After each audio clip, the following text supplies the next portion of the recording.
सभी पत्रकार भाइयों का मैं स्वागत करता हूं और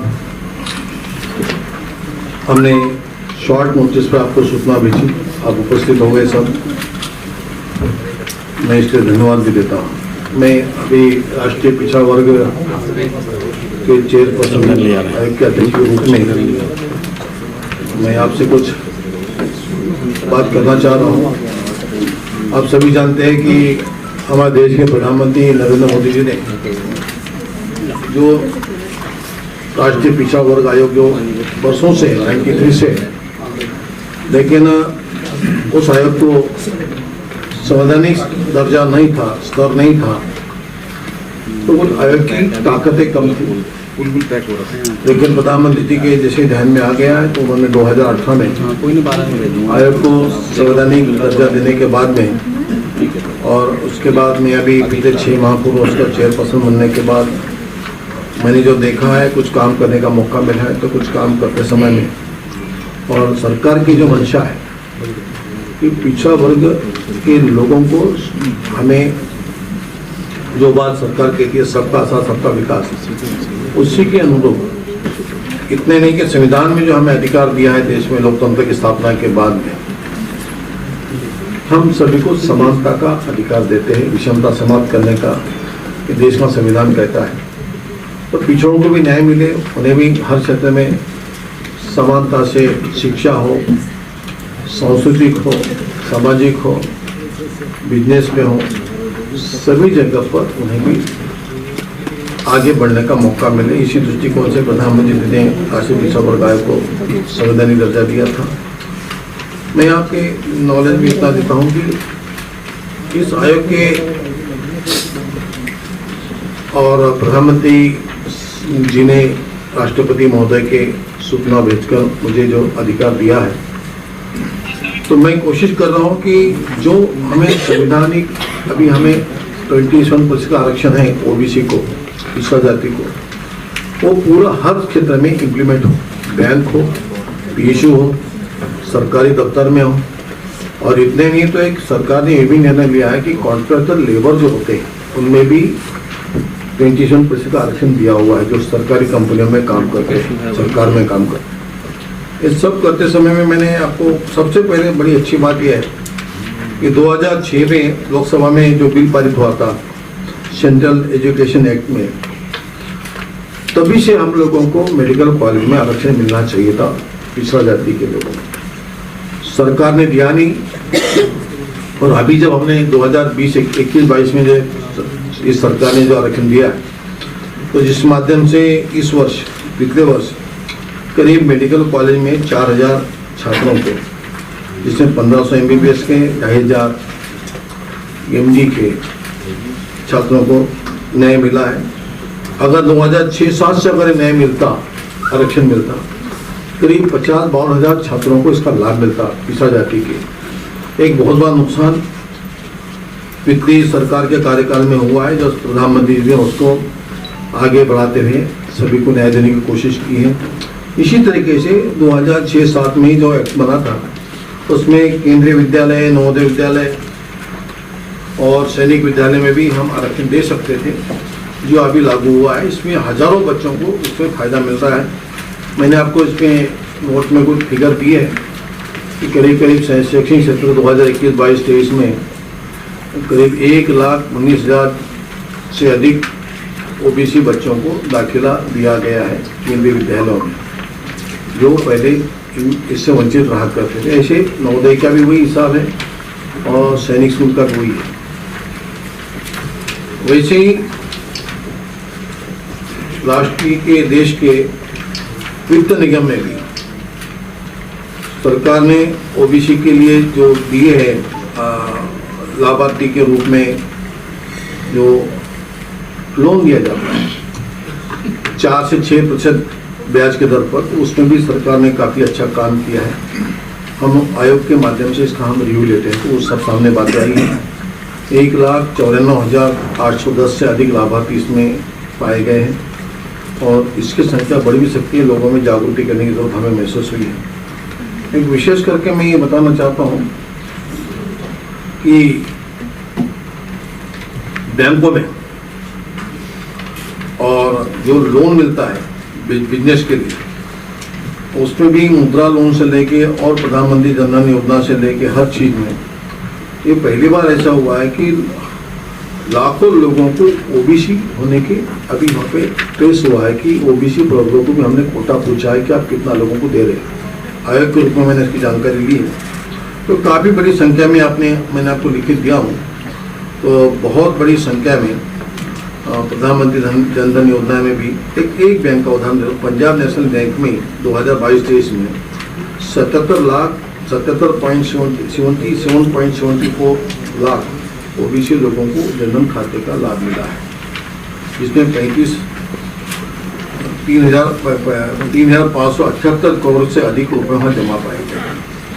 वैसे ही हमने पंजाब नेशनल बैंक के समान ही यूनियन बैंक के भी हमने रिव्यू लिया है, उसका भी हमने यहाँ पे आपको फिगर दिए। सरकार की इस नई ओबीसी के प्रति जो आस्था है नई सरकार की, उसमें पेट्रोल पंप का भी आरक्षण, गैस कनेक्शन का भी आरक्षण में 27% देने की वजह से हजारों ओबीसी परिवारों को इसका लाभ मिल रहा है एजेंसी का और पेट्रोल पंप की आउटलेट का।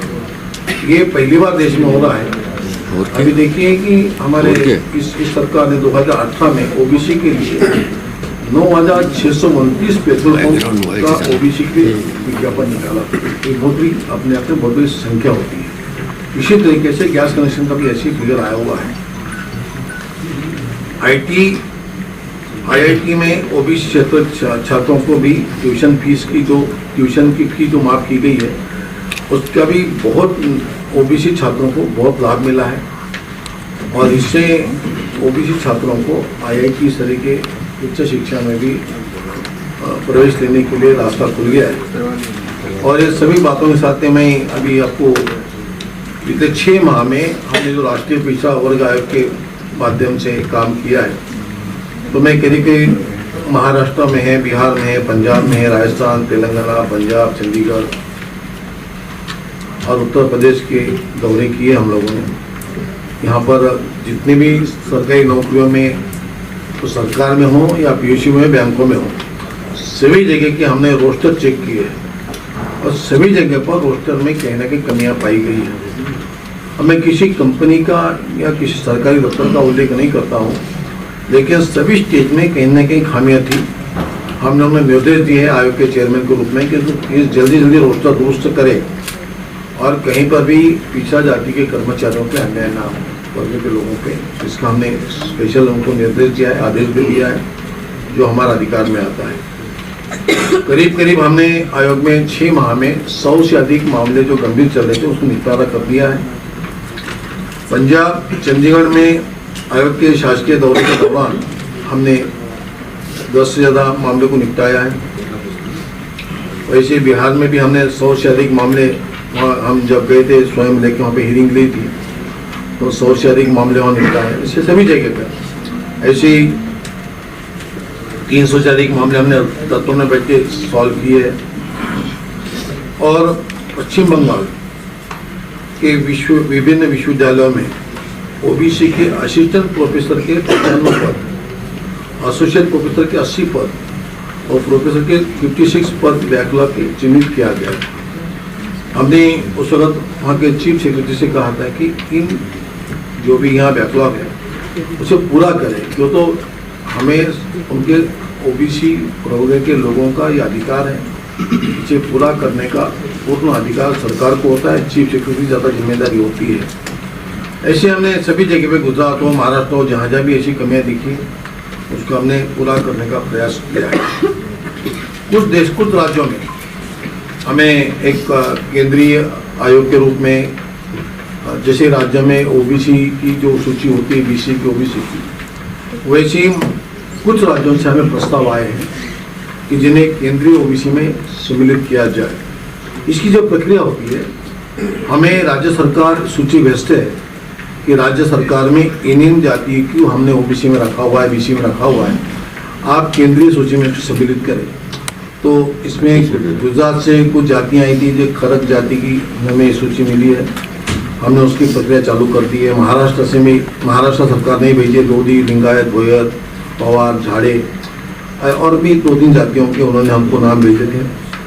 एक कुल मिलाकर तेलंगाना में भी बहुत बड़ी संख्या में वहाँ की राज्य सरकार ने 40 जातियों को ओबीसी में सम्मिलित करने का हमें रिक्वेस्ट की है, सूची भेजी है, अर्थात रिक्वेस्ट पर सिफारिश की है।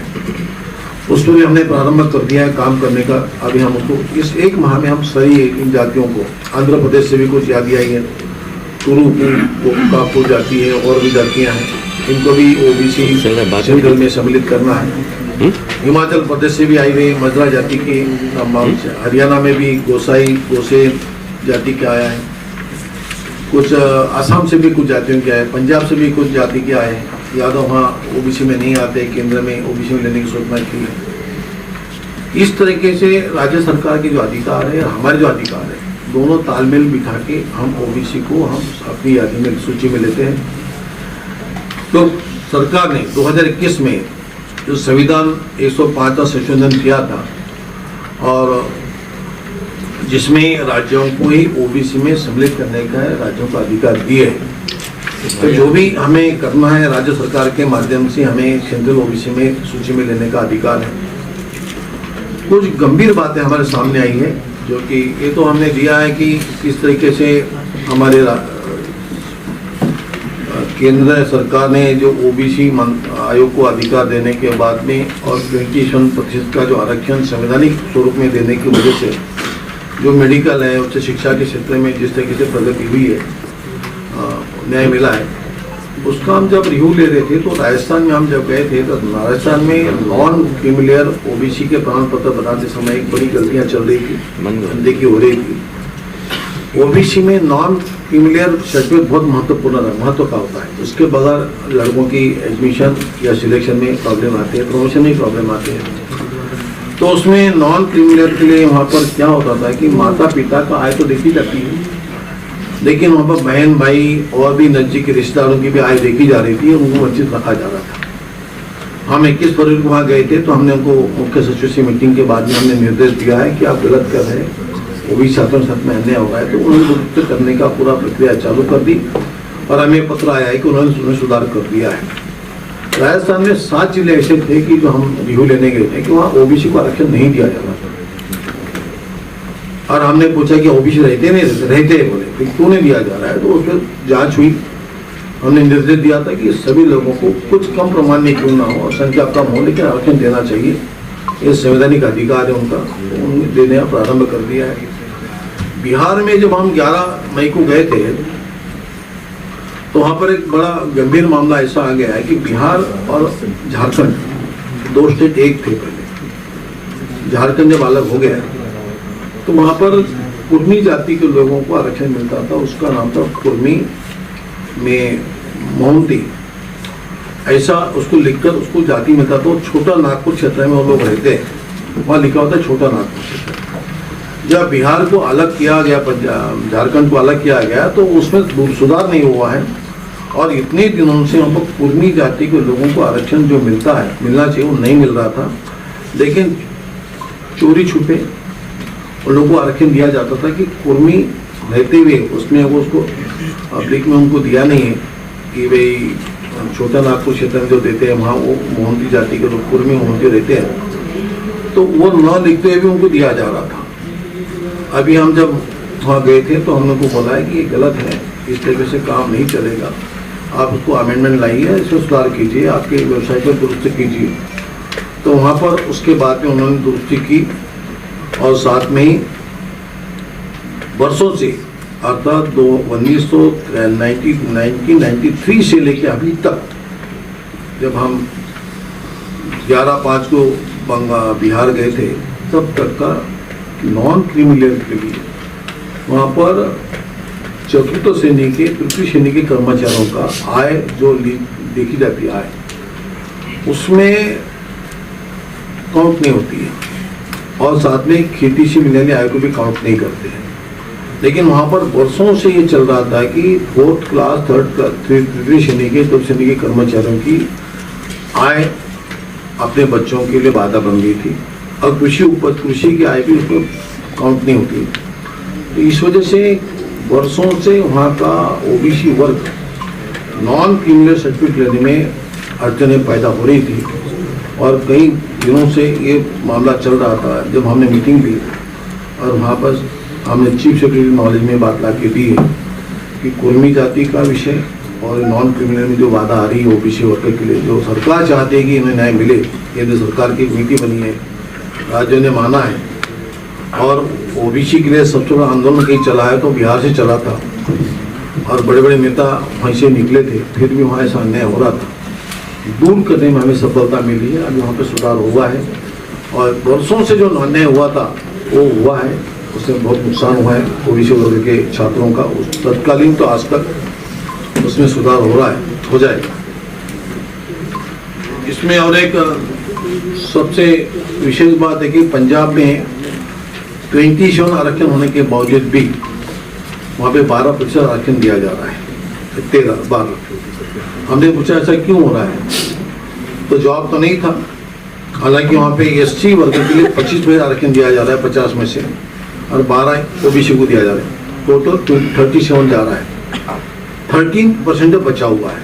मतलब ये क्यों हो रहा है, क्यों रोका हुआ है, किसके लिए रोका हुआ है? जवाब तो दे नहीं पाए। फिर हमने वहाँ निर्देश दिया है कि जो 25% आपने दिया है एससी को, तो बचा 25% आप ओबीसी को दें। अभी हमें जवाब आया है कि हम उसमें 7% देना चाहते बढ़ाकर, ऐसा कहा है, अभी दिया नहीं है।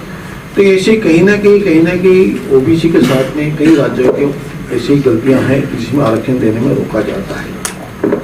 विशेष करके मैं पश्चिम बंगाल के आरक्षण में बहुत बड़ी धांधली होने की बात बताता हूँ। धांधली का मतलब अनियमितता हुई है, बड़े बेजिम्मेदार तरीके से वहाँ पर आरक्षण दिया जा रहा है। वहाँ पर हमने जब रिव्यू लिया 25 फरवरी को हम गए थे 2023 को, तो वहाँ पर चीफ सेक्रेटरी ने एक हमें बड़ी गंभीर जानकारी दी है कि वहाँ पर कुल मिलाकर, आपको मैं दिया हूँ यहाँ पर, 179 जातियाँ जो है वहाँ पे ओबीसी में आती है, और उसमें से करीब 118 जातियाँ मुस्लिम ओबीसी है और बची जातियाँ हिंदू ओबीसी है। ये तो बड़ा अजीब लगा हम लोगों को, ये कहाँ से आगे इतनी जाती है। हम मुस्लिम आरक्षण के खिलाफ में नहीं बोलना चाहता हूँ मैं ओबीसी कमीशन का चेयरमैन होने के नाते मुस्लिम जातियों को भी आरक्षण मिलता है, नहीं मिलता ऐसा नहीं, लेकिन हिंदू ओबीसी से बढ़ के मुस्लिम ओबीसी कहाँ से आए, उसके बाद उनका जवाब तो नहीं था बराबर तरीके से। और फिर बाद में वहाँ पर बात सामने आई कि वहाँ पर करीब उन्होंने 2 विभाग किए, A category, B category. A category में जो है 90 से अधिक मुस्लिम ओबीसी हैं 100 में से, और बी कैटेगरी में 90% अधिक हिंदू ओबीसी है। और जिस तरीके से वहाँ पे आरक्षण के साथ में खिलवाड़ हुई है, अभी जो ए और बी का उन्होंने बाइफर्केशन करके झुकता हुआ माप जो झुकाव जो दिया है ए में, तो उस वजह से क्या हुआ है कि अभी पुलिस भर्ती हुई, शिक्षक भर्ती हो रही है, तो उसमें अधिक नुकसान जो असल में ओबीसी नहीं है। कई हमने देखा, हम शिकायत ऐसी मिली है कि उसमें से कई लोग ऐसे हैं कि बांग्लादेश से आए हुए हैं, कई लोग म्यांमार से रोहिंग्या भी उसमें घुस गए ओबीसी में, और असली ओबीसी का हिस्सा छीनकर बंगाल सरकार के द्वारा वहाँ पर खिलवाड़ हुई है, ये हमने सामने देखा है। ये इस तरीके से एक खिलवाड़ होने से कोई राज्यों में ओबीसी आरक्षण के साथ में गलतियां करते हुए सरकार की जो नीति है, नीति से छेड़कर और मंडल आयोग की सिफारिश के बाद में पहली बार संवैधानिक दर्जा दिया है 2018 में, उसका इम्प्लीमेंट न करते हुए इस तरीके से ओबीसी के साथ में यहाँ पर पंजाब में कुछ जगह पे कम दिया हुआ है, बिहार में भी खिलवाड़ हुई है, बंगाल में भी खिलवाड़ हुई है। इस तरीके से राजस्थान का भी कुछ क्रीमी लेयर को लेकर विषय चल रहा था। इस सारी बातों की जानकारी देते हुए मैं इतना कहूँगा कि सरकार की प्रामाणिकता ये है, जिस आयोग का मैं चेयरपर्सन हूँ, मेरा जिम्मेदारी है कि सरकार की नीति के अनुसार आरक्षण मिल रहा है, नहीं मिल रहा है। विषमता समाप्त करनी है तो सभी वर्ग के लोगों को न्याय मिले। आदिवासी का भी आरक्षण चलता रहे, ओबीसी का भी आरक्षण चलता रहे, एससी का भी आरक्षण चलता रहे, इसके बाद भी देश प्रगति पर जाएगा। इसी भावनाओं से मैं इतना कहूँगा कि जिस देश की सरकार आपने मंत्रिमंडल में भी 35% मंत्री बनाती है ओबीसी के। उत्तर प्रदेश सरकार अपने मंत्रिमंडल में 40% ओबीसी मंत्री बनाती है। ये सब देखते हुए मुझे लगता है कि हमारे आयोग के माध्यम से अभी हम 12 स्टेट जा चुके हैं।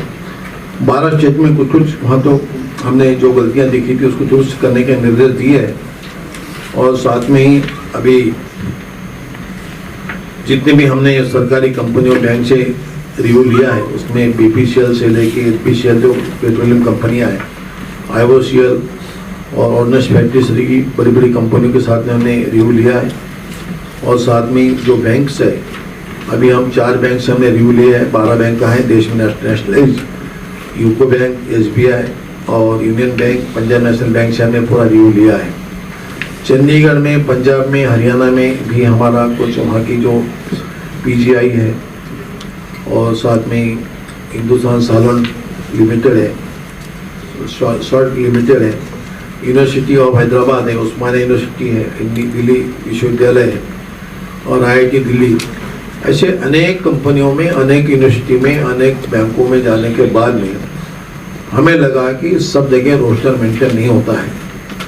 हमारा काम है कि रोस्टर मेंटेन हो, नौकर भर्ती में 27% का उन्हें अधिकार मिले और साथ में सभी छात्रों को, ओबीसी छात्रों को पढ़ाई लिखाई में कोई बाधा सरकार, कोई राज्य सरकार ना लाए। और इस दिशा से हम काम कर रहे हैं। और इन सभी में मैं जो उच्च शिक्षा विभाग के बारे में थोड़ी फिगर्स देना चाहता हूँ मैं आपको। एक अच्छा सरकार की उपलब्धि बहुत बड़ी मानी जाएगी। उच्च शिक्षा क्षेत्र में हमने जो देखा है कि ओबीसी छात्रों का जो नामांकन जो 2014-15 में हुआ था, 1.13 करोड़ हमारे छात्रों का वहाँ पे नामांकन हुआ था 2014-15 में। अभी 2020-21 में 1.48 करोड़ का हुआ। इसका मतलब 32% छात्रों का इसमें नामांकन बढ़ा है, छात्रों की संख्या बढ़ गई आरक्षण के लिए। उच्च शिक्षण क्षेत्र में जो टीचर्स होते हैं, टीचर्स भी 2014-15 में और 2021 की तुलना में अभी जब पहले जो थे 3.51 लाख शिक्षक थे 2014-15 में ओबीसी के। अभी सरकार ने जो आरक्षण घोषित किया है सख्ती से, तो उसमें इस सरकार के कार्यकाल में हमने रिव्यू लिया तो हमें बहुत अच्छा फिगर मिला है कि 2020-21 में 5 लाख से अधिक ओबीसी शिक्षक अभी बने हैं। उसमें बहुत बड़ा इंक्रीमेंट हुआ है। 42.4% की शिक्षकों में क्षेत्र में बढ़ोतरी मिली है। और इस तरीके से हमारे देश में ओबीसी आयोग को जो काम दिया हुआ है, उस काम को देखते हुए, जिम्मेदारी देखते हमने जब काम किया है तो अभी देश में बहुत बड़ी क्रांति आई हुई है। जो पिछड़ा वर्ग जो होता है, एक मेहनती वर्ग होता है, मेहनत करने वाला है, उसमें सभी हमारे कर्मकार जो होते हैं, जो जातियाँ मेहनत करती है, कर्मकार मतलब बढ़ई है, बुनकर है, दर्जी है, सुनार है, ऐसी इस प्रकार की जातियाँ अधिकांश ओबीसी में है। इन लोगों को अभी तक न्याय नहीं मिला था, लेकिन प्रधानमंत्री जी के और इस सरकार के कार्यकाल में जिस तरह से न्याय मिल रहा है, तो ये न्याय दिलाने के लिए हमारा आयोग काम करता है। मैं आपसे इतना ही कहूँगा कि इसके हमारा आयोग किसी भी राज्य में, किसी भी रूप में ओबीसी का अधिकार कोई ना छीने, गलत तरीके से ओबीसी में, जैसे कि देश के संविधान में धर्म के नाम से आरक्षण नहीं है, मजहब के नाम से आरक्षण नहीं है, फिर भी किसी न किसी रास्ते से आरक्षण देने के लिए, मजहब के लोगों को खुश करने के लिए दिया जाता है। उसको रोकने का हम प्रयास करेंगे। हमने जहाँ जहाँ भी गलती हुई उसके लिए हमने रिव्यू लेते हुए निर्देश दे के आए हैं। 3 महीने के अंदर में सभी जगह पे गलतियाँ दुरुस्त होने का हम प्रयास कराने के हम प्रयास करने वाले हैं। और इस तरीके से ओबीसी आयोग ने जो काम किया है नई सरकार के निर्देश के अनुसार, पॉलिसी की नीति के अनुसार, उसमें हमें बड़ी सफलता मिली है। आगे कुछ गलतियां होंगी तो हम उसको निकालते रहेंगे, आपके सामने रखते रहेंगे, उसको दुरुस्त करते, सुधार करते रहेंगे। इतना ही, धन्यवाद।